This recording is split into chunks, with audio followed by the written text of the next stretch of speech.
چلے جناب ابراہیم چلے اور کہا ہاجرہ ذرا اسماعیل کو تیار کر دو، کرتا نیا بدل دو، نیا کرتا پہنا دو، بالوں کو سنوار دو، زلفوں میں کنگھی کر دو، آنکھوں میں سرما لگاؤ، چہرہ دھلا دینا، صاف کرنا، آنکھوں میں سرما لگانا، دولہا سا بنا دو۔ کہاں جا رہے ہیں؟ ایک دوست سے ملنے جا رہے ہیں۔ دوست کون ہے؟ ابراہیم کا دوست کون ہے؟ اس صحرا میں کون دوست ہے؟ دوست تو ایک ہی ہے جس کے یہ خلیل ہیں، وہ ان کا دوست ہے، اسی سے ملنے جا رہے ہیں۔ تو ہاجرہ سے غلط بیانی تو نہیں کی، دوست کے پاس تو جا رہے ہیں نا۔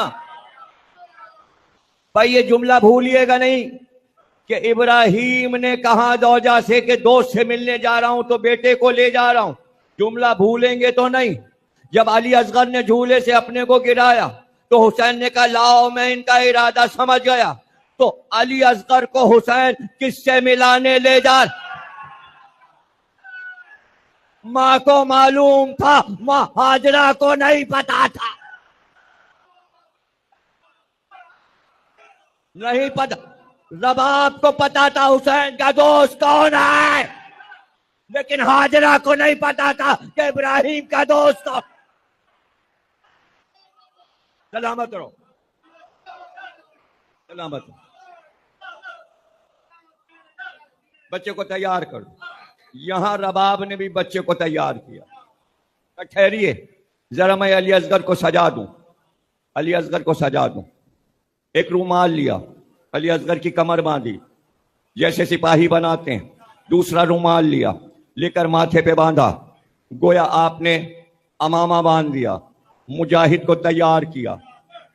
اور جب تیار کر چکی، میری طرف دیکھنا، مجاہد کی نشانی، جب علی جنگ کرنے کے لیے تلوار نکالنے کا ارادہ کرتے تھے تو پہلے آستینوں کو چڑھاتے تھے، بس علی کا آستین چڑھانا تھا کہ میدان الٹ جاتا تھا۔ رباب جب علی اصغر کو تیار کر چکی تو علی اصغر کی آستینیں چڑھائیں۔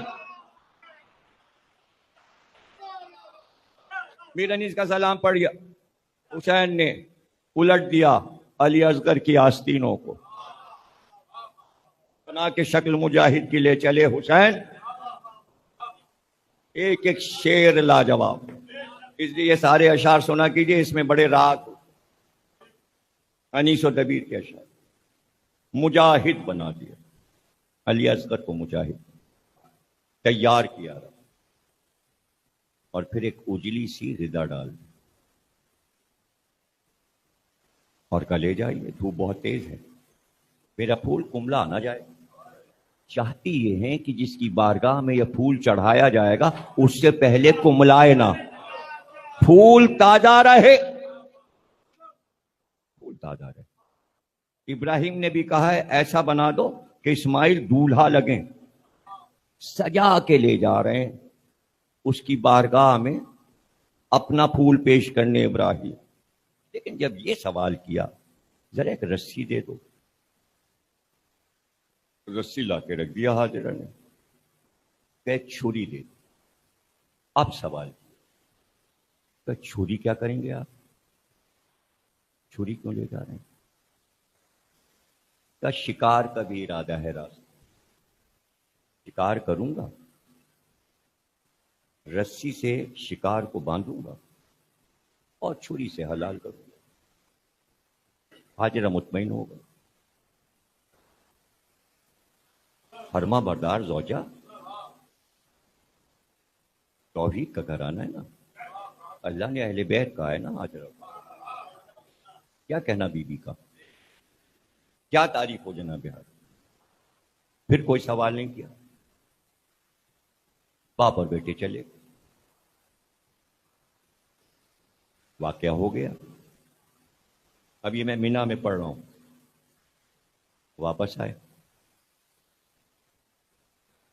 حاجرہ نے دیکھا کہ شوہر بھی آ گئے، بیٹا بھی آ گیا، کوئی سوال بھی نہیں۔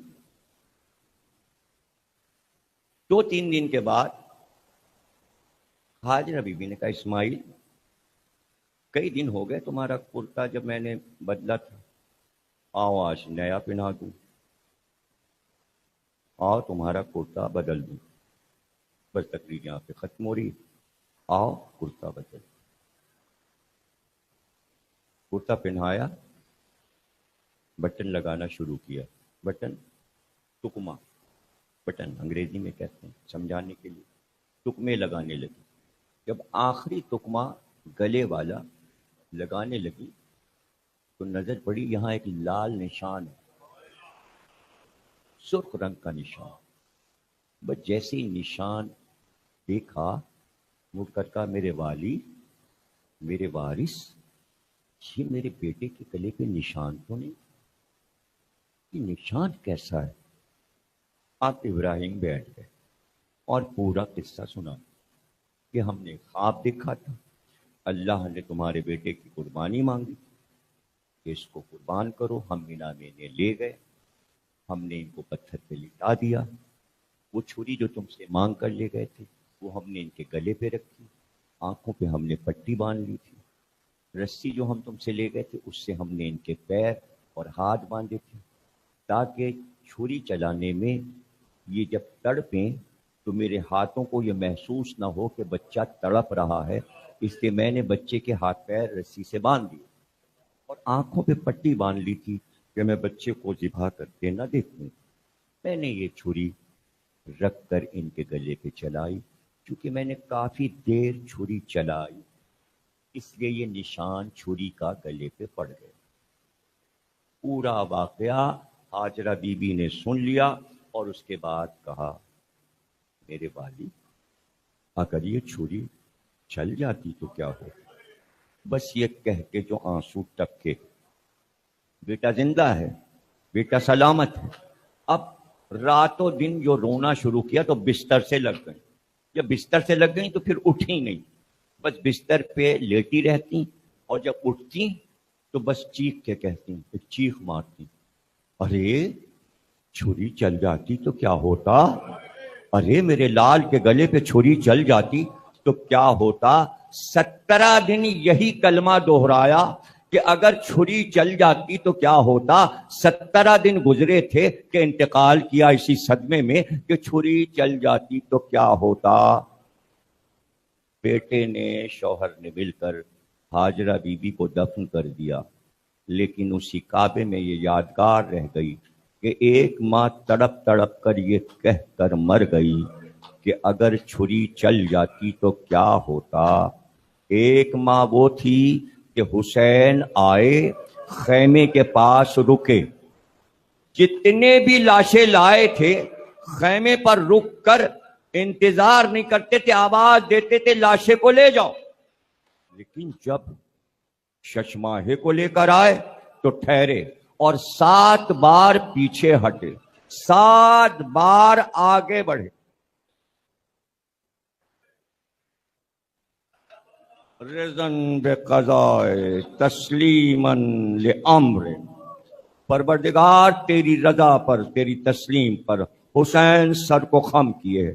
یہی کلمہ کہتے تھے, 7 بار پیچھے ہٹتے تھے, 7 بار آگے.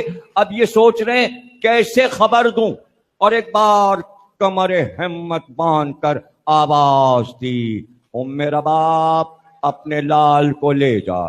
کہتے ہیں سکینہ پہلے دوڑی اور آ کے دامن تھام لیا, کہا واہ بابا علی اصغر کو پانی پلا رہا ہے, سکینہ کے لیے پانی نہیں لائے.